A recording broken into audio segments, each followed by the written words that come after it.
fence post south of Carlisle McMillan believed it. Anyone who happened on this place believed it. The smart money would come with food and water, perhaps a sleeping bag, in case an engine failed or a tire relented and the spare was empty. For nothing out here cared about you. That much was clear. Nothing cared whether you lived or died, or paid your bills, or danced on warm Pacific beaches and made love afterward. There was nothing except silence and wind, and they would be here long after your passing. The early ones were buried here in mounds, giving the appearance of sea roll to the prairie.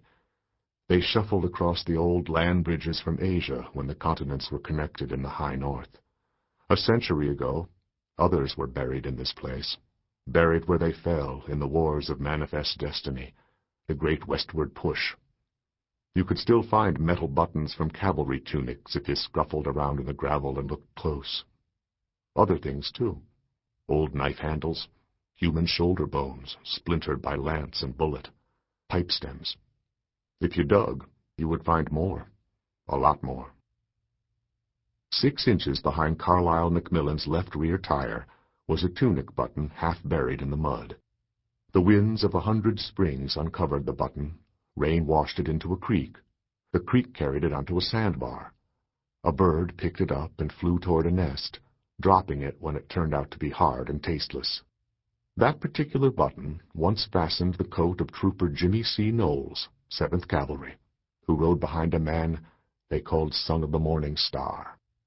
Trooper Knowles thought well of his yellow-haired general and aspired to be a cut-and-paste copy of him. He would have ridden into hell with Son of the Morning Star, and he eventually did. If you can get past the wind, listen beyond the silence, there are old sounds reverberating here.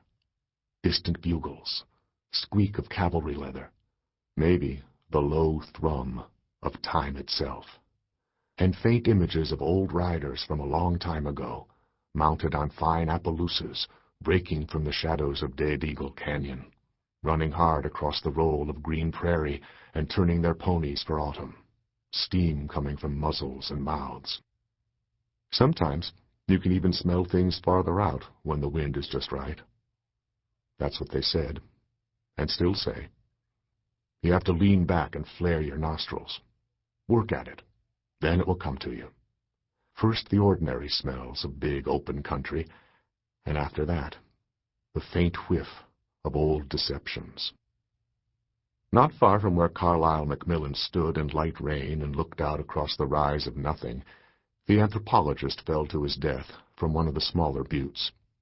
There had been the sound of rushing air, followed by the thump of something high in the middle of his back, causing him to stagger forward from where he was standing and launching him into downward flight. The first 80 feet or so, his fall had a certain purity in its form and velocity, almost graceful, until he hit an outcropping. After that, it was a Raggedy Ann tumble for the next 600 feet. The only sound was his scream, and his only perception was that of the cliff face going by him in a blur of white sandstone.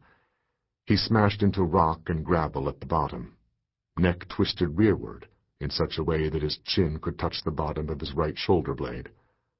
None of his colleagues on the plain below had seen it happen, or heard his cry. A pair of dark eyes had seen it, though, the man falling through cool sunlight, the thin and yellow sunlight that sweeps this land in middle spring. But nothing would be said. Nothing. Not ever. It was the way of things. That was known long before the horse soldiers rode through here on their way to the Little Bighorn. That was known a long time ago.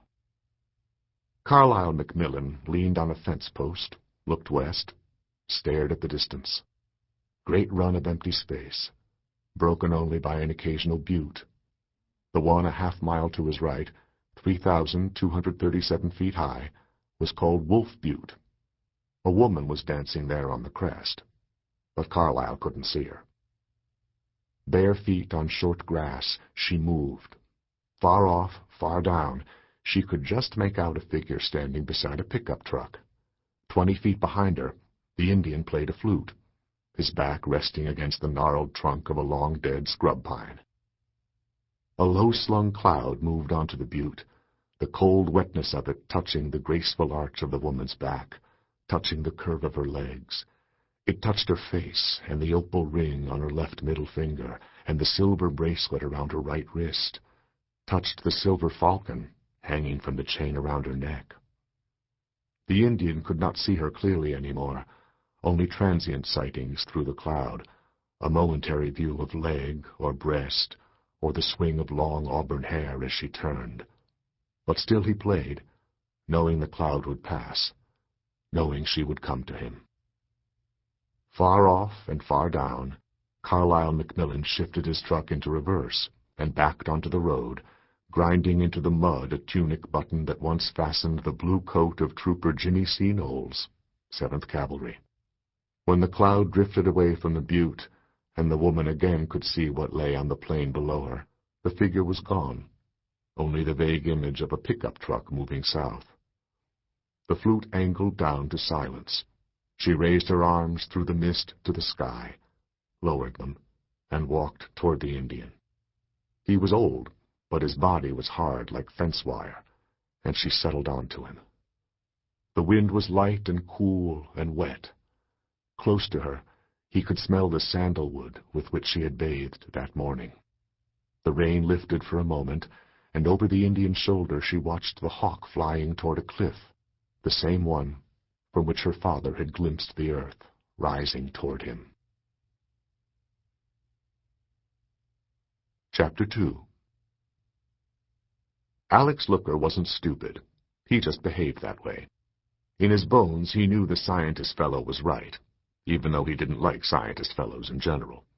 Didn't like them because they clearly were a bunch of radicals feeding at the public trough, funded by Axel Looker's own taxes. Didn't like them because they held you to logic and asked for proof, wouldn't let you get away with the comforting restaurant talk where myths born of self-interest were passed around like ketchup. Passed around and eventually agreed upon with murmurs of assent and nodding of heads, until an enduring fiction was created with which all were comfortable. One departed from this common point of view only at the risk of censure, not to mention expulsion from the back table in Danny's Cafe. The ecologists had said their days out here were closing down unless they dramatically changed their ways, told them they were draining the big Ogallala aquifer and overgrazing the grasslands, said they were letting the soil, which was thin at the outset, blow away in the wind. They had listened to him, first at a speech he gave in the Livermore gym, where he had nearly been hooted off the stage. Afterward, walking out to their cars, someone said they ought to at least whip up a barrel of hot tar and send his feathered butt back east where he belonged. Things didn't go any better when the ecologist showed up at Clyde Archer Legion Post 227 in Salamander and spoke again.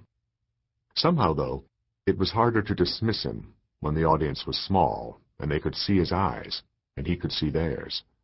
He was thin and earnest, talking quietly. He had charts and numbers, and he had level, steel-hard answers for their questions. It seemed as though he knew their criticisms flowed from the myths they were determined to preserve, and he would have none of it. They kept looking for gaps in his arguments, but they couldn't find any. That made them dislike him even more. As with most people, no matter how intelligent, Axel Looker had his own way of putting aside unpleasant evidence that didn't fit with what he wanted to happen. So even though Axel knew the scientist fellow was right, deep down he knew that, he couldn't admit it to anyone, including himself. Over morning coffee at Danny's, the boys tilted back their caps and talked about outside interference in their lives, while they absently fingered the crop subsidy checks, tucked in their shirt pockets. On his way home, and 6 miles west of Salamander, Axel turned off Route 42 and headed north along the red dirt road, toward the place he and Erlene had farmed and ranched for 34 years. The red dirt had turned to a sticky gumbo in late summer rain, and he slowed down, nearly stopping, when he met a tan pickup with California plates. Now who the hell is that? He wondered out loud. Tomorrow he would ask around at Danny's, or the grain elevator, see if anybody knew. Looked like an Indian behind the wheel. Maybe another one of those agitators forever demanding the land out there be returned to them, filing lawsuits and claiming it was their land, and that it had been stolen from them.